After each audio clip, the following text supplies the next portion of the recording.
Good evening. Welcome to Integrative Preparedness. I am Steve Smith. It's a beautiful evening here. You might hear the noises of my neighbor. He's raking the leaves over in his yard and putting them in bags. Maybe if I'm real nice, he'll rake mine while he's at it, but I doubt it. It is a beautiful evening here. My son and I have been out in Hallie. We were out putting up Christmas lights today on a big house, and we were done, and we were just dog-tired and feeling great. And I was hoping to come home and have a nice cold beer. I don't drink much, but occasionally I love a cold beer, and this was one of those days. Only problem was that I'd forgotten to put beer in the refrigerator, so a cup of coffee will do. You know, evenings make you thoughtful. At least they do me. They make me thoughtful. And this, like I say, is a beautiful evening. It's been in the 60s, around 70 all day. The skies are just amazingly blue with the perfect clouds floating across them. And the sun's starting to go down behind the houses on the other side of the cul-de-sac.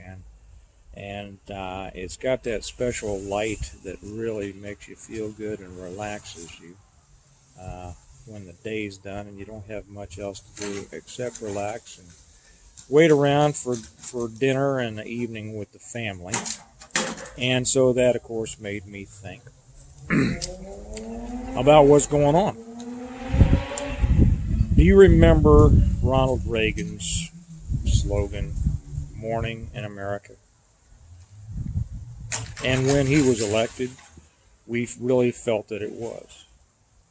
We had great feelings about it. And a lot of those feelings were valid. You know, Reagan brought a lot back to this country. For those of you who aren't old enough to remember, and most of you I think are, for at least the ones who comment, if you remember back to the days of Carter, even back before then, we'd gone through Vietnam, we'd gone through Nixon, we'd gone through Ford, and then we had Carter.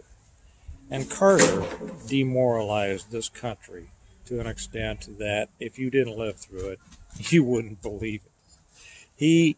He characterized America not as a great country, not as a country to be proud of, not as a country to be fought for, not as a country to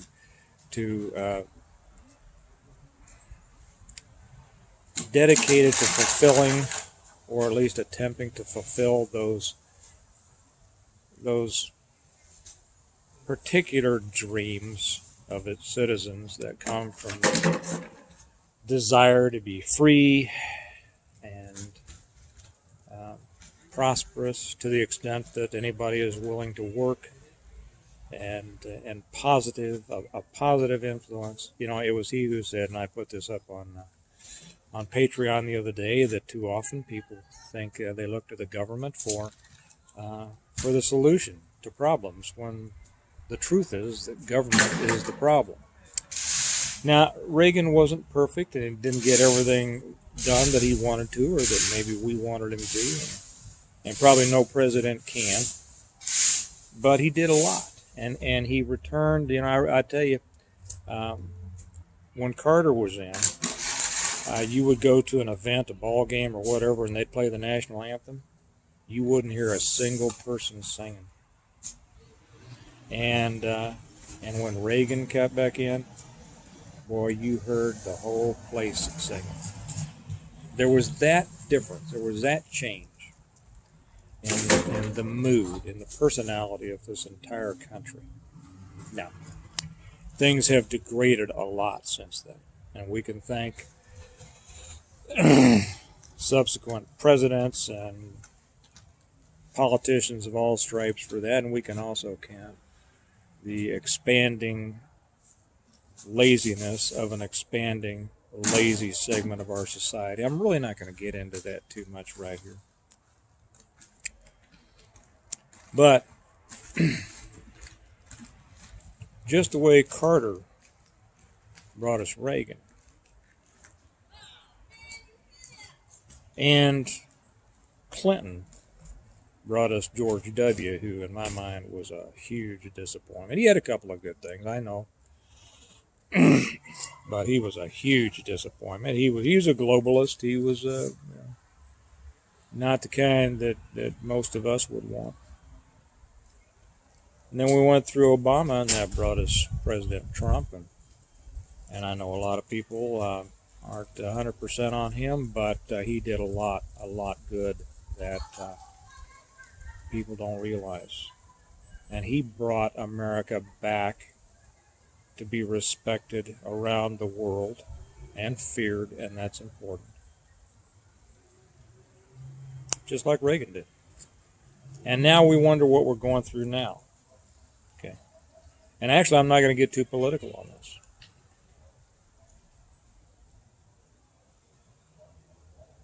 But the point of this is, no matter what evening brings, and we might be in an evening, and a nighttime comes after an evening, morning comes after that. And we need to be in the fight for that.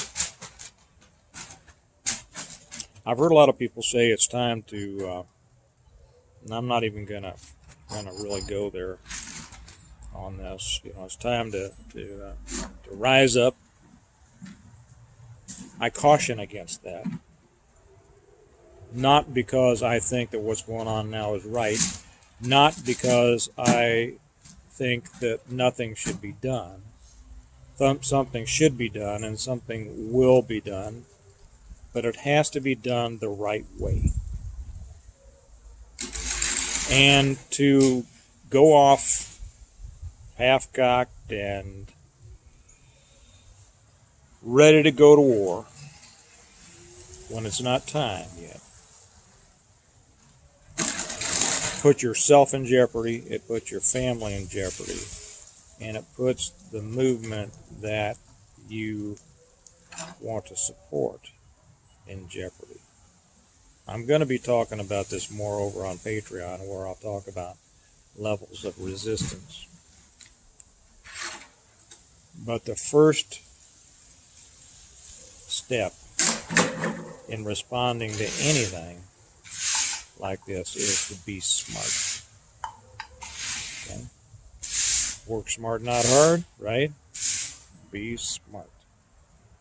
You want to be there at the end of this, not just at the beginning.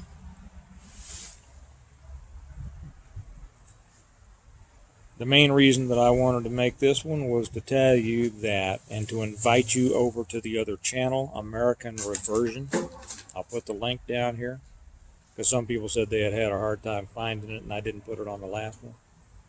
And that's where I am talking about why we should fight and how we should fight.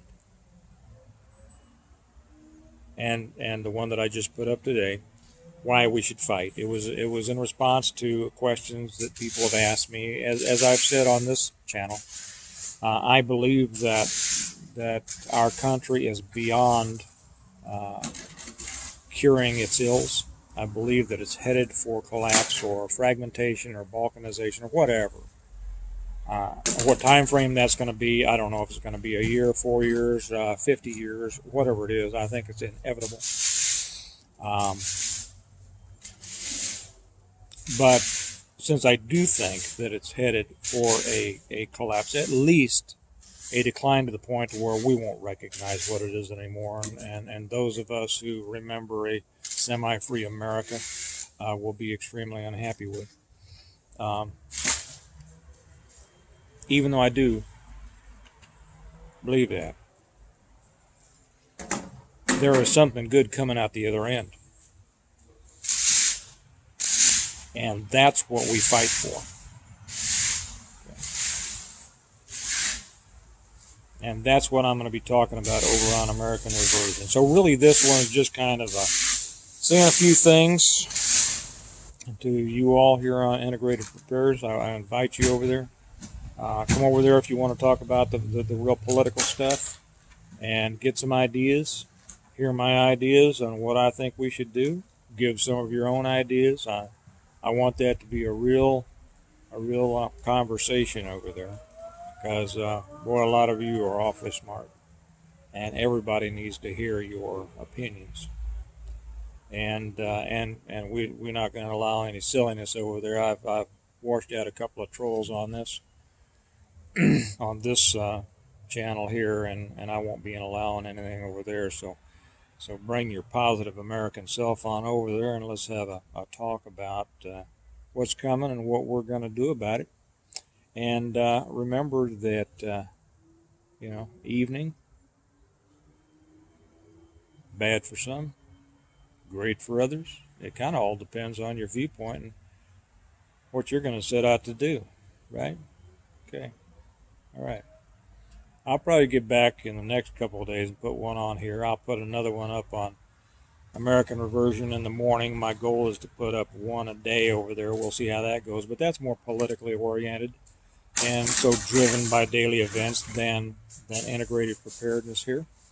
So I'll let you go. Remember that we prepare well today in order to live well tomorrow.